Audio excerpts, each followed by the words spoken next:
What's going on, guys? My name is Rhydon, and welcome back to Rhydon Hobbies. In today's episode, I'm going to be doing a lot of painting. I'm going to be painting the entirety of my Deathwatch kill team.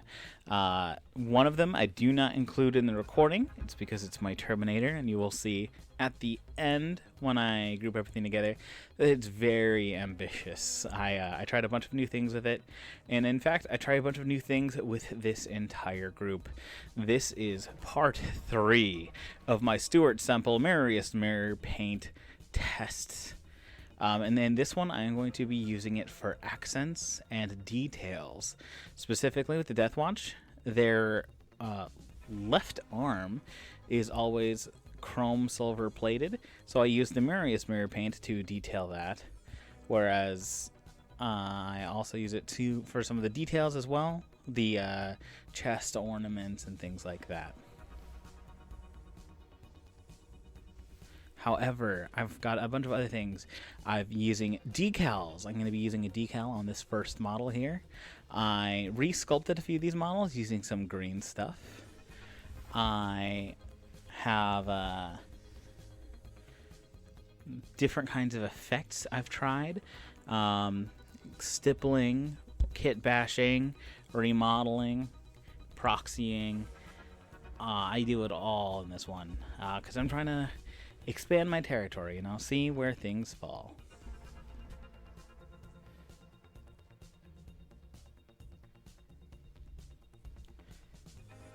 This video is going to be a little bit longer than my usual fare. I recorded over 10 hours of footage because it took me... I didn't record the entirety of any of these minis I painted, but they did take me at least 2 hours of footage each. So it definitely added up.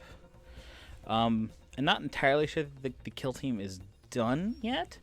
I also have a plan to paint a intercessor sergeant that could be a substitute leader, so that I can make the wash sergeant a combat. And I also wanted to do a reaver, and I could drop the Terminator for both of those. It gives me an extra model in the kill team and gives me a little bit more variance. But for right now, I'm happy with it as it is. Just expanding the roster will be pretty cool, and I already have the models. I learned the hard way while working on this one that painting black is kind of difficult. By the last model I painted in this kill team, I kind of figure out how to glaze it in lighter shades and kind of get a better look. But on this one, most of the details only come out because I dry brush it in silver for a little bit of wear and tear. And I do that with all of them. They're all worn a little bit. But on this one, I definitely used it as a crutch. And I'm happy to say I didn't do that for all of them. But I'm pretty happy with how it turns out anyways. It looks fine on the tabletop. It's definitely passable. And here I am putting the decal on, making sure it sticks and looks good. They are all from different chapters. This is my only Ultramarine. And I think it looks good. This is the... since I don't usually do Space Marines, I don't think I'm going to be painting any other Ultramarines. So this is the one Ultramarine. Alright, we'll go ahead and get started on the next model in the kill team. This one is my Demolitions Specialist. They are from the Iron Hands chapter originally. And they are wielding a Deathwatch frag cannon, which is probably the best weapon in all of Deathwatch, and it's the only reason that they're even remotely viable. Being able to auto hit and then wound on a 2-up is just miserably unfair when everything has like 2 wounds maximum. Even in commanders, it can honestly kill a lot of commanders just off of the number of hits it can get. It's kind of unreal, to be totally honest. But as you can see, I'm doing this one in sub-assemblies, which is a first for the channel. I painted my granites in sub-assemblies using magnets to limited success. But I really wanted these guys to be my magnum opus so far because I wanted to kind of change how I'm doing things on the channel here. For the moment, right now, I am painting everything and just kind of doing things in different parts. But I really I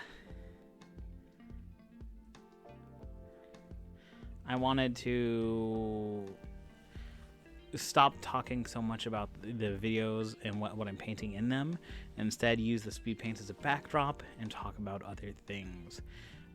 Because it's become more than obvious that there's a lot of real world issues, and I would actually love to talk about those. Mostly because I love hearing the sound of my own voice. But I wanted to start right now by, going through and still doing some of the Stuart Semple paints.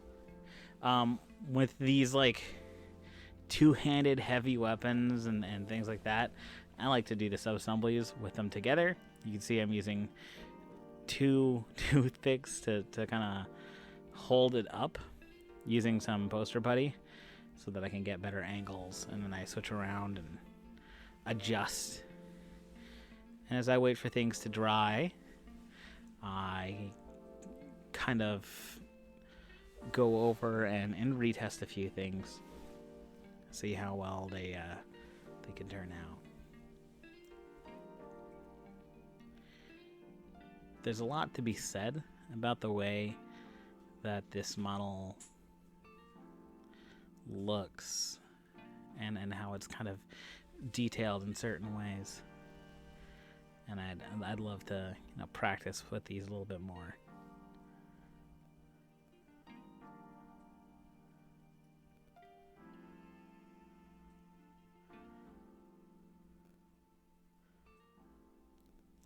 Right now, I'm just giving it coats. I zenithally primed these because my idea was, since they're already black, that if I just kind of gave them washes over in black, I could build down to a shade. And sometimes that worked. Sometimes it didn't. It was a little bit hit or miss. But every once in a while, I got it to look good. I also wasn't sure how to highlight the mirror paints. I tried a few things, like doing a Nuln Oil wash and then going back over with the original Mirroriest silver to try to make a highlight. But honestly, it just kind of looks like I missed a spot with the Nuln Oil. So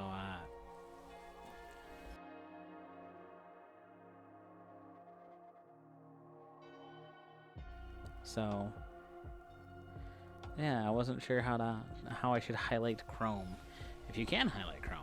I don't know if it is something that is highlightable, I guess. As you can see, I'm adding the details now. For all of the leathery bits, as well as the purity seals, I gave them a coat in tolerant sand, and then I went over them with Morghast bone. Then I did some white highlighting and did some shading with Vallejo's Earth Brown, because that just kind of, in my opinion, looked best for the details and kind of let them look like real pouches, but also not overly brown and leathery.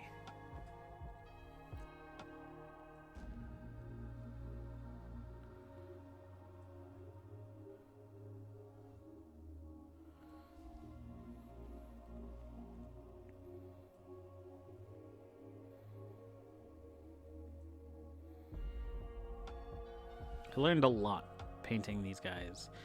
I learned a lot of things that I hadn't originally known before. And that's the point of this channel, is that I want to learn new things and try things that, might seem obvious to other people, but they're new to me, and I really want show growth. So we're going to go ahead and we're going to put this guy together so that he's all done, and we'll get started on the next. Alright, so we're going to go ahead and get started on the current leader of the kill team. In the end, I want her to be, actually, I think a combat is better. Getting an extra hit with the Xenophase blade just seems good to me. But for right now, she's the leader. She is a Watch Sergeant. I know I didn't use the Watch Sergeant chapter shoulder, but that's because I wanted her to be a Space Wolf. I made the mistake of not putting her head as a sub-assembly, and instead I glued it in. Proved to be quite the mistake. I really should have done it separately. But I did take the shield arm off because I knew the shield would be in the way and make things difficult to paint if it wasn't. I learned the hard way about how difficult yellows are in this, and I learned that there's plenty of room to grow and ways to change when painting something like this. And I learned that face tones are hard. In the end, actually, I'm very happy with the way the face turned out. But I did not like the first couple steps of it. Although I really love the way her hair turned out, like even right away. I went in with coats of orange and yellow, and then some gold highlights. I really like her hair. And as to one of the issues and real world things I want to talk about, and part of the reason I want to talk about this is largely inspired by Abigail over on Philosophy Tube's recent coming out video. I am cishet for the most part. I'm hetero flexible, but I am definitely an ally of the LGBT community. And in the Warhammer community specifically, there is a lot of hatred and a lot of radical thinking. So I kind of want to push against that. So the leader of my Deathwatch cult team, she is trans. And as far as I can tell, and lore, it kind of actually makes sense. Space Wolves are a lot more personal and a lot more about their own values than a lot of the other Space Marine chapters. And while genetically they're all built male, there is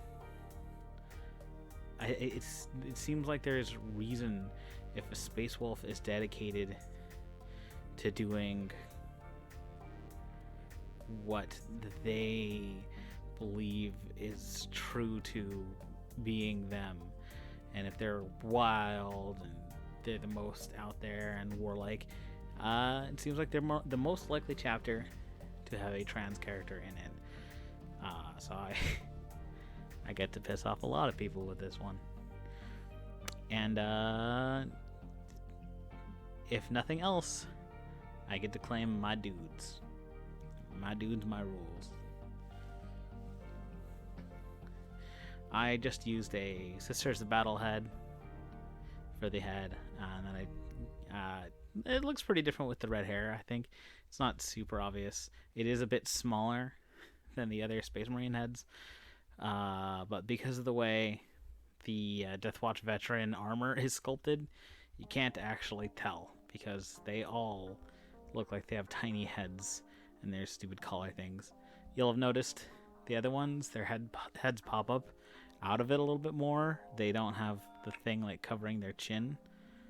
It's because I didn't want them to look like that. I wanted them to look more personable, and I wanted them to really I just don't like the like chin guard thing that the Deathwatch veteran armor has. So I used some green stuff, sculpted new necks, so that they would stick out just a little bit. Not a lot. Obviously not enough that it would impact gameplay, but a little bit. So moving on to the last member of the kill team is my Black Shield. And this one, when I first heard about Black Shields and what they were, I really wanted to do one that was a son of Horus, who, upon realizing the truth about the demonic incursion during the Horus heresy, would have defected back to the Loyalist chapters, but a hair too late. There's already a little bit of demonic presence in them. So I wanted to make a kind of half demonic, really monstrous looking Black Shield. And I think I accomplished that. I really love the way their chapter armor did. I modified the power sword so that it's longer and looks a little bit more powerful. I tried giving them a red eye, and that didn't really work. And then I tried cross-hatching on the coat, because I wanted it to look really cloth-like. And I actually kind of like the way it turned out. I'm not going to show you too much of my paint for him, because there was a lot of things that I wanted to kind of do in a grand reveal, but I did want to show you some of my process for cross-hatching and trying to paint his face. But let's go ahead and actually just get into that reveal. And there he is. And I'm really happy with the way pretty much all of them turned out. Like I said, they're kind of my magnum opus, and I think they look pretty cool. I like the way the stippling turned out on his coat. And here's my ultramarine again. The highlight I could have done better on the chapter shoulder pad, but I think it looks alright. I tried to do like a glare effect on the Auspex, and it looks cool. It's alright. Not the most elegant thing in the world. Here is the veteran sergeant. I'm still not entirely a fan of how the yellow turned out on the chapter shoulder pad, but it's not too bad. I like the kind of the glowing effect that I have on the shield there, and the modified Xenophase blade I really like. Here's my demolitions wielding the frag cannon. Such a cool weapon, such a cool model. I really like this one. And here they all are together, and you can see that Terminator that I was telling you about. Really, I went for an ambitious effect, tried to create a blood spatter effect, and I used an extra body from a Unmade from my Silent Hill warband to kind of make its body as a proxy cultist. So thank you guys so much for watching, and be sure to live strong and ride on.